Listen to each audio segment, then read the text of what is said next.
Irmãos, quem trouxe sua Bíblia, eu convido você a abrir no Evangelho de Lucas, capítulo 18. Obrigado. Lucas, capítulo 18, nós vamos fazer a leitura e vamos estudar hoje do verso 18 ao verso 23.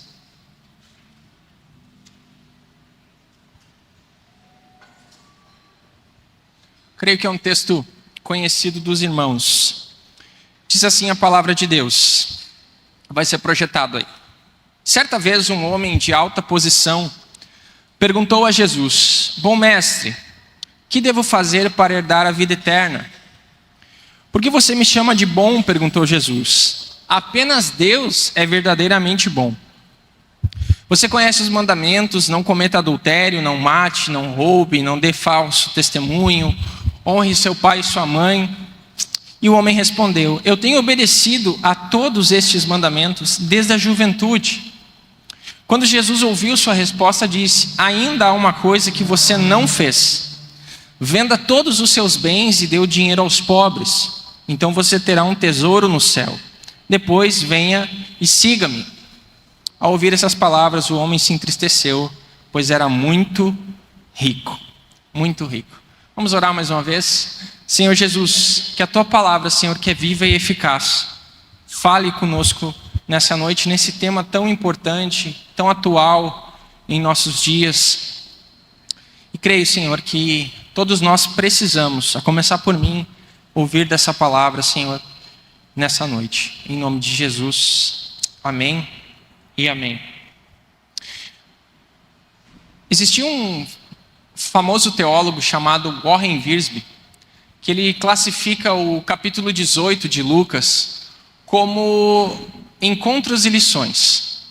Se você olhar na sua Bíblia, o Evangelho de Lucas, capítulo 18, há muitos encontros de Jesus com pessoas. Jesus está se encontrando com essas pessoas. Por vezes, Jesus vai ao encontro dessas pessoas, mas na maioria das vezes as pessoas vão ao encontro de Jesus.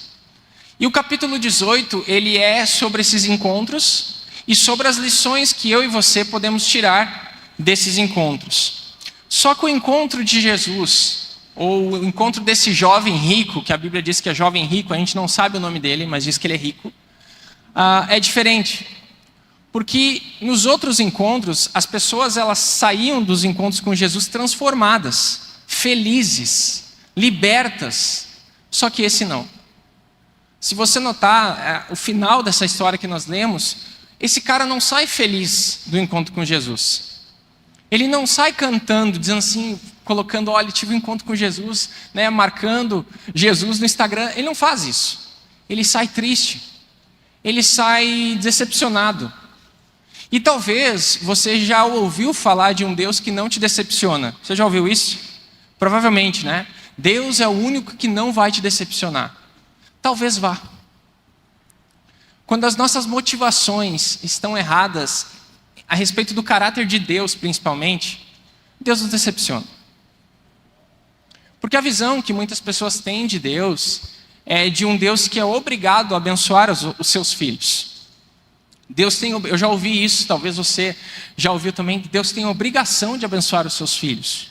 Aonde isso? Né? Então, por vezes, a gente pode se frustrar com Deus. Mas não é um problema de Deus, é um problema nosso. É um problema do nosso coração, que muitas vezes projeta uma imagem de Deus completamente diferente daquilo que Deus revela na sua palavra, falando sobre o seu caráter. Então esse encontro do jovem rico é diferente. Mas esse jovem, ele buscou a pessoa certa, ele foi no lugar certo, tudo certo, mas ele teve a oportunidade da vida dele desperdiçada. Ele amou mais o dinheiro do que a Deus, mais a terra do que o céu. Ele amou mais os prazeres transitórios dessa vida do que a salvação da sua alma. E por que falar de um tema sobre dinheiro nessa noite? Porque, não sei você o Instagram, mas o meu, como tem aparecido escândalos atrás de escândalos sobre dinheiro. Eu anotei aqui, eu esqueci o nome dela. Eu sempre falo o nome errado aqui quando eu vou citar. A Deolane, não sei se você conhece, né? Deolane Bezerra. Quem conhece a Deolane aqui? Ninguém conhece, né? Vocês conhecem. Não é pecado, gente, pode levantar a mão. Só se tu tá jogando, aí a gente tem que conversar. Mas a Deolane, aí o Gustavo Lima, lá, o embaixador para algumas pessoas também, estava envolvido nesses escândalos e tal. E a gente tem visto todos esses processos que têm acontecido aí por causa de dinheiro, né? E para mim, uma das cenas mais grotescas, vamos dizer assim, não sei se essa palavra é certa usar, mas enfim, é ver a Deolane saindo da prisão e a galera lá, tipo assim, fã-clube da Deolane lá, né? E aí foram entrevistar, não, ela nos ensinou como ganhar dinheiro. Nossa, ela é a nossa líder nesse negócio. E a gente fica vendo essas coisas, né? E aí eu fui fazer algumas pesquisas sobre o que está acontecendo no mundo e principalmente no nosso país. E pelo menos eu me assustei com alguns dados. O primeiro deles é sobre o Bets, a casa de apostas. 13% dos brasileiros com 16 anos ou mais, os equivalentes a 22,13 milhões de pessoas, declararam ter participado de bets nos últimos 30 dias. Pessoas que estão apostando e apostando bastante. De acordo com essa publicação, 13% tem apostado e tem perdido dinheiro com isso. Aí você pensa assim, só o Bets, talvez o outro dado me assuste mais. Tigrinho, o jogo do Tigrinho aí, né? Inclusive, eu já fui procurado faz umas 2 semanas por um jovem que falou, cara, eu preciso de ajuda, eu estou viciado nesse jogo aqui, eu estou perdendo muito dinheiro. Então, a gente tem visto isso na nossa realidade, na nossa cidade, no nosso meio. 5,7 milhões fazem jogos online por diversão, só que em contrapartida, 8,8 milhões encaram as apostas como uma chance de ganhar dinheiro rápido. E isso tem acontecido, né? Pessoas que estão apostando e apostando grande. Tem colocado dinheiro até da sua família fora. E pensa no problema que isso dá. Dá problema no casamento, dá problema com a relação com os filhos. Acontece um monte de coisa. E a gente tem visto isso. Cristãos têm feito isso. Como é que a gente fica em relação a isso? O que a Bíblia nos ensina? Se você lembrar e trazer a sua memória, no passado a gente ficou vendo, né, aqueles milionários lá no Ocean Gate, lá querendo ver o Titanic, né? Pagaram caro para ir lá. Né? Tinha um meme muito engraçado, falou assim, cara, eu não precisei pagar, era só olhar no YouTube lá, tu vê em 4K lá o Titanic todo lá de boas em casa, né? Não precisava ir. Mas pessoas investindo dinheiro, e a gente tem visto isso. Mas por que então pessoas estudadas, muitas vezes, estão caindo nesses golpes? Que promete dinheiro fácil, que se você investir tanto, e a gente tem visto, né, pessoas entrando nisso, né, não querendo trabalhar, não querendo ter uma carteira assinada, não querendo trabalhar aí fora como muitos batalham para ganhar dinheiro fácil. Por que disso? Porque semana após semana nós vemos famílias sendo por vezes destruídas e divididas por dinheiro. Porque o problema não é termos dinheiro, mas o problema é o dinheiro nos ter. Billy Graham, ele diz uma frase muito interessante sobre isso. Ele vai falar que não existe nada de errado com homens que possuírem riquezas. O errado é a riqueza possuir esses homens. E para muitos o dinheiro, ele é mais do que uma moeda, ele é um ídolo. Então eu não sei como você lida com dinheiro, mas a gente precisa conversar sobre isso. A Bíblia nos ensina sobre dinheiro. Jesus está nos ensinando sobre dinheiro e como nós estamos administrando ele. Só que quando a gente volta para esse texto de Lucas aqui, onde Jesus tem um encontro com esse jovem rico, a gente aprende algumas coisas e eu queria destacar as características deste jovem para você entender. O texto ele mostra para nós coisas bem claras. Ele vai dizer para nós que esse cara era jovem. Ele era jovem. Ele estava na flor da idade, ele estava ali com saúde, com vigor, com tudo. E pensa, ele já era um cara rico, jovem rico já. Então olha que legal, né? Como ele podia administrar isso? E a Bíblia vai dizer para nós que ele era um jovem rico. Ele tinha vigor, ele tinha saúde, ele tinha grana, ele sabia administrar as coisas e ele era um jovem.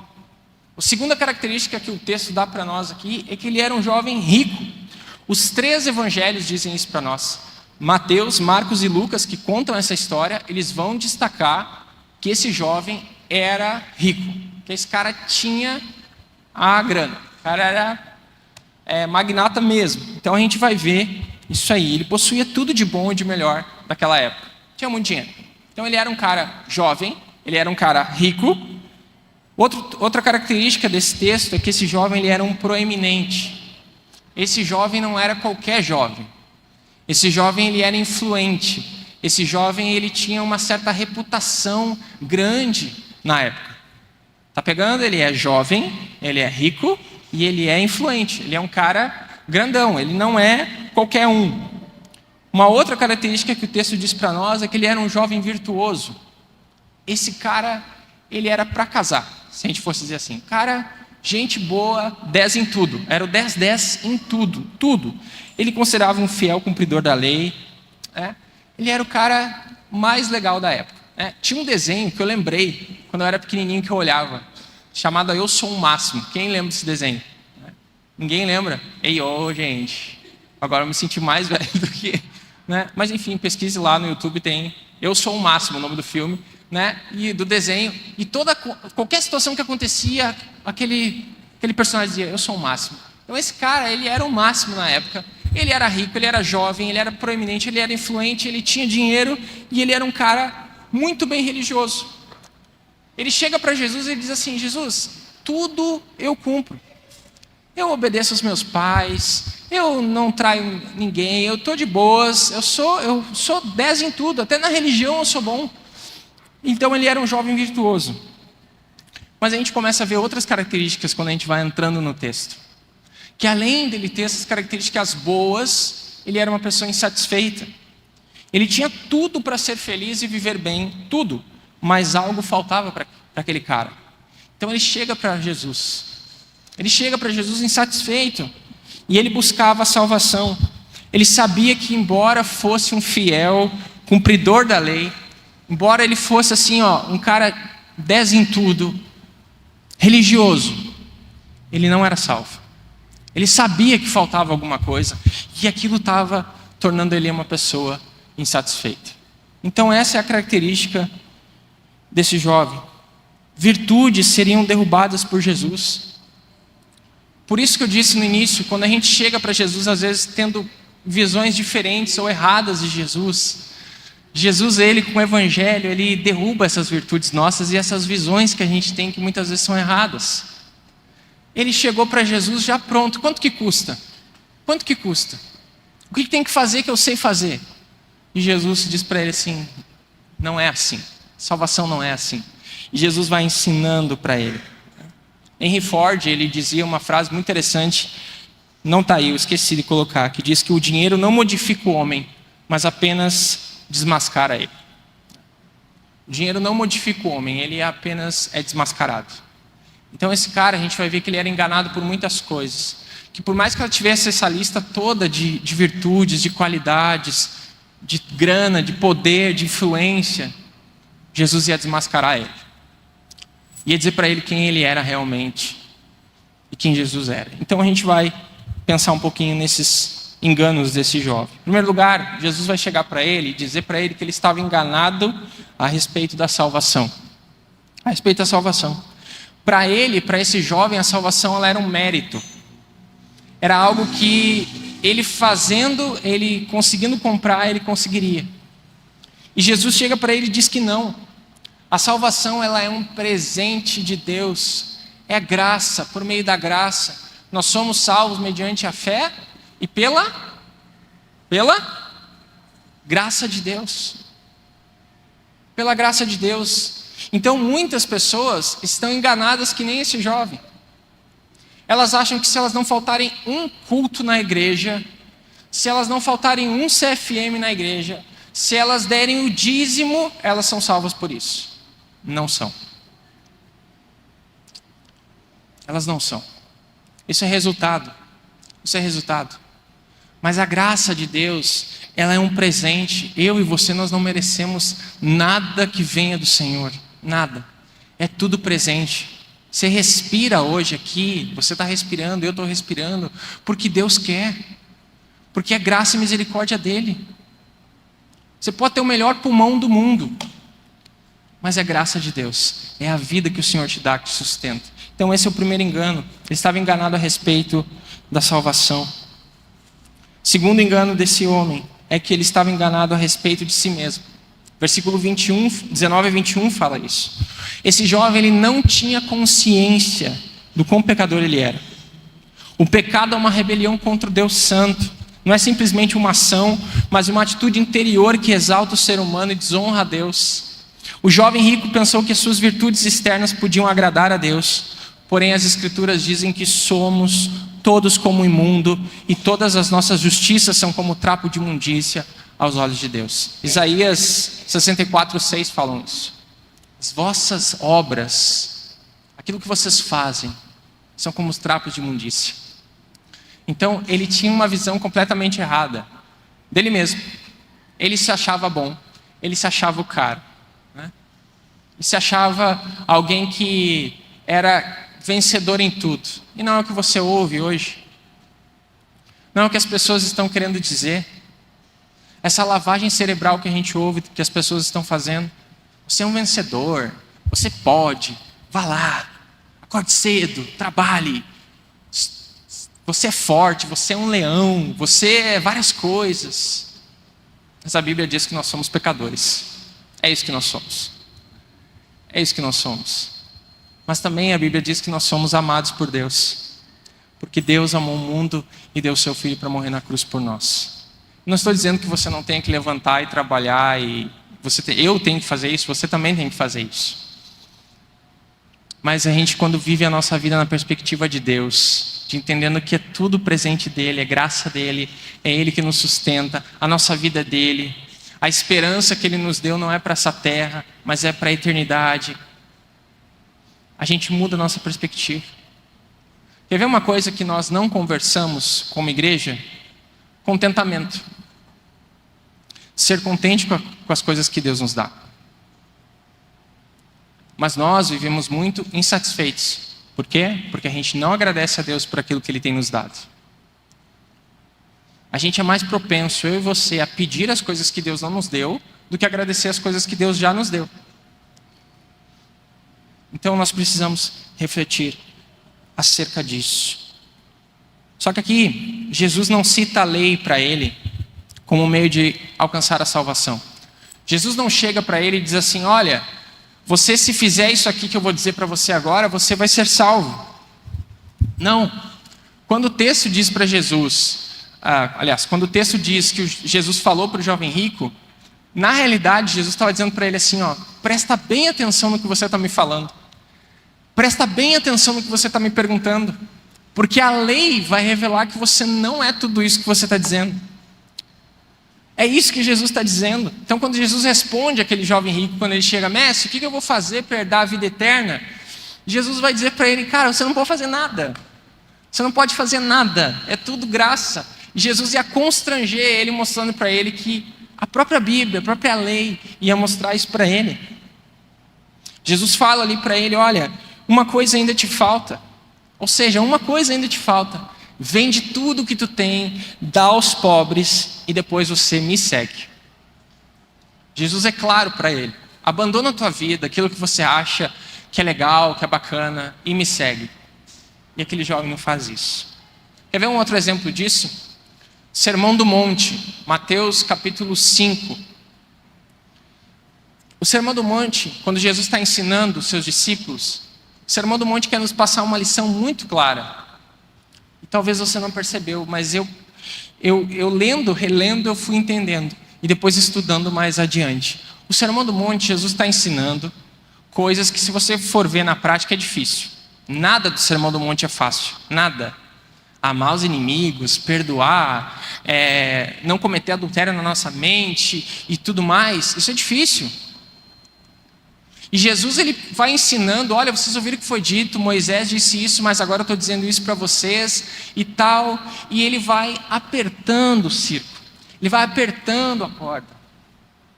Porque nenhum daqueles discípulos, nenhum de nós aqui, eu e você, podemos cumprir toda a lei, se não for pelo trabalhar do Espírito Santo na nossa vida. E o Sermão do Monte nos ensina isso. Não dá para a gente viver a nossa vida e tentando cumprir tudo, mas é graça de Deus. É pelo trabalho do Espírito Santo na nossa vida. É por meio dessa regeneração, desse novo nascimento que nós temos por meio de Cristo Jesus. Então essa é a lição. E tem pessoas que estão enganadas, assim como esse jovem.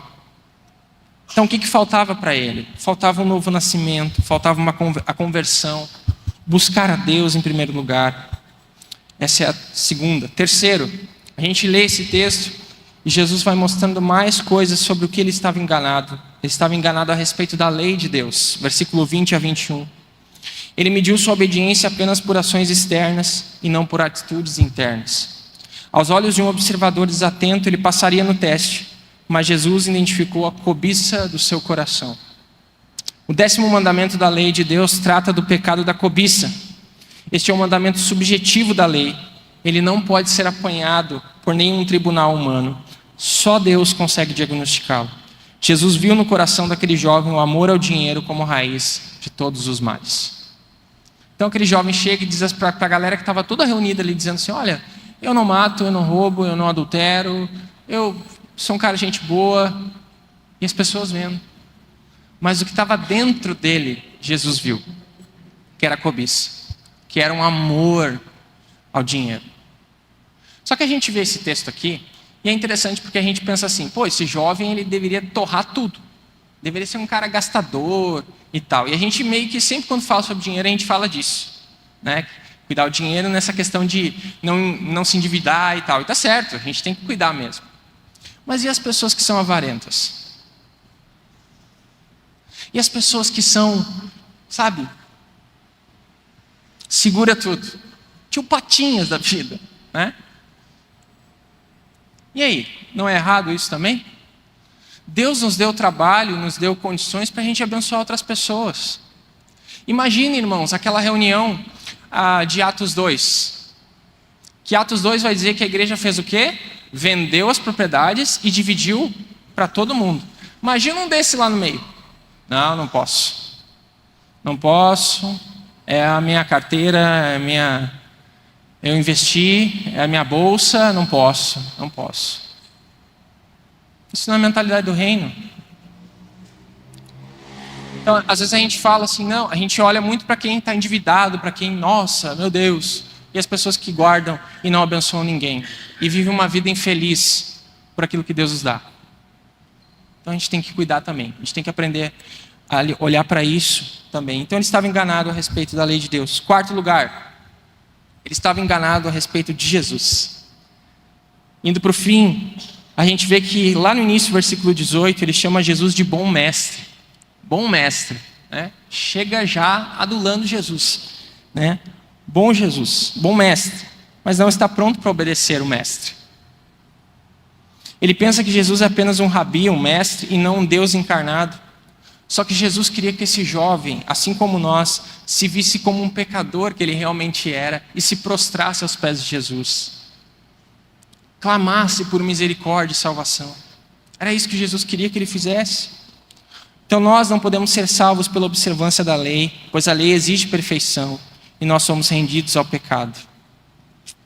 Então, a gente vê que esse jovem ele estava errado a respeito de Jesus. Jesus não veio morrer numa cruz, meu querido irmão e minha querida irmã, para você ser bem sucedido. Não veio. Jesus não morreu numa cruz para você ter um bom cargo na empresa que você trabalha. Não. Não veio. Jesus não morreu para isso. Jesus morreu para te tirar de uma condenação eterna que é real. Que é real. Cara, você pode ser o cara mais rico da vida. Se você morrer sem Jesus hoje, você vai para o inferno. Você vai para o inferno. Você vai acordar no inferno. E lá não adianta dizer assim, quanto que custa sair daqui? Não adianta. Lá a maquininha não pega, o Wi-Fi não vai, o Pix não rola. Então, não pega, não adianta. Então, Jesus está falando sobre salvação, sobre a necessidade daquele jovem entender que tudo aquilo era transitório, que tudo aquilo ali ia passar. Spurgeon diz uma frase interessante sobre isso. Ele vai falar que quem serve a Deus por dinheiro é capaz de servir ao diabo por um melhor salário. Venha para Jesus que você vai ser bem sucedido, você vai, ter dinheiro, seus boletos vão ser pagos. Olha, ia ser legal, hein, se pudesse, né? Eu tenho uns para entregar para Jesus, se fosse assim, mas não dá, né? Não é assim. Mas Ele dá o sustento para a gente honrar os nossos compromissos, né? Ele cuida de nós. Então, a gente precisa entender isso, né? Na faculdade de teologia, a gente estudava tinha uma cadeira chamada Seitas e Heresias, né? Eu adorava essa cadeira, né? Eu falei para o irmão Francisco, né? Seitas e Heresias. E aí tinha uma lá que ensinava que Jesus ele era, na época, um cara super rico. A ponto, meu irmão, de dizer que Jesus na época usava calça jeans. Você acredita? Né? Nem tinha calça jeans na época lá, né? Então, sei lá como é que era a calça jeans da época lá. Mas, enfim, né? Imagina, Jesus de jeans lá, tal, né? Que Jesus andava com o melhor carro da época, né? Não mesmo. Era nos KM lá. Jesus caminhava, né? Caminhava. Tem um texto lá que diz na Bíblia que o filho do homem não tinha nem onde inclinar a cabeça para dormir, né? Simplesmente. Então pensa, né? E aí esse ensino dizia assim, olha, se Jesus era assim, você, filho do rei, não pode ser diferente. Você tem que ser rico, sucedido, bem de vida. E aí você olha para a Bíblia, olha os apóstolos. Foram ricos? Vá para a galeria de heróis da fé em Hebreus capítulo 11. Morreram como? Decapitado. E por aí vai. Então, meu irmão, já é um ensino para nós. Jesus, quando vai dar a instrução para os seus discípulos, ele vai dizer lá que, olha, levem só o necessário. Não levem outra capa, levem só o necessário. O que é o necessário na vida do cristão? É a nossa vida aqui ser andada com Jesus, né? O pão nosso, Jesus prometeu para nós, Ele nos dá. Todos nós aqui almoçaram hoje. Todos nós aqui estamos vestidos. Nós temos um lar para dormir quando a gente sair daqui. Nós temos uma janta na mesa. Isso é presente de Deus. É a promessa que Deus disse que o pão não vai faltar, que Ele dá. E que a presença dEle também vai ser constante nas nossas vidas. Então, a gente aprende assim. E por fim, Jesus ensina que ele estava enganado sobre a verdadeira riqueza. Depois de perturbar a complacência do jovem, com a constatação de que uma coisa lhe faltava, Jesus o desafia com uma série de 4 imperativos. Rapidamente. Vende tudo o que tens, dá aos pobres, terás um tesouro nos céus, depois vem e segue-me. Vende, dá, vem e segue-me. Esses 4 imperativos são uma única ordem que exige uma só reação. Uma só reação. Esse jovem, ele deve renunciar àquilo que constitui no objeto de sua afeição antes de poder viver debaixo do senhorio de Jesus. Então a gente precisa aprender com essa lição desse jovem, né? Aprender com esse jovem de que as riquezas elas passam, meus irmãos. Elas passam. Deus ele nos dá aquilo que nós precisamos. E nós trabalhamos, e está certo, nós temos que trabalhar, batalhar pela nossa família, dar uma segurança para os nossos filhos, mas não é só isso. Jesus não morreu para isso. E a gente às vezes está... Note uma coisa, né? Note uma coisa, o Novo Testamento está ensinando para nós o quê? Jesus subiu, mas Ele vai voltar. E Jesus nos ensina a não se apegar nas coisas dessa terra, porque Ele vai voltar. E o que essas coisas condicionam a nossa mente? A olhar para cá, a construir aqui, a ser melhor aqui. Só que Jesus vai voltar. E nenhum de nós aqui sabe quando. Nenhum de nós sabe. Mas a gente tem que estar preparado. Tem uma ilustração, e eu termino com ela, muito legal que eu ouvi uma vez, sobre isso. Tinha uma mãe com seu filho, ele era recém-nascido, e ela não tinha nada para comer, estava passando um momento muito difícil, e ela não tinha nada. E ela está subindo uma colina, de repente ela passa por uma caverna. Quando ela passa por essa caverna com o filho no colo, ela ouve assim, uma voz dizendo, entre, pegue o que quiser, só não esqueça o principal. Daí ela parou, falou assim, sério que foi comigo essa voz? Entre, Pegue o que quiser, mas não esqueça o principal. E ela entrou, e quando ela entrou naquela caverna, tinha dinheiro, tinha ouro, prata, diamante, tudo que tu possa imaginar de valor.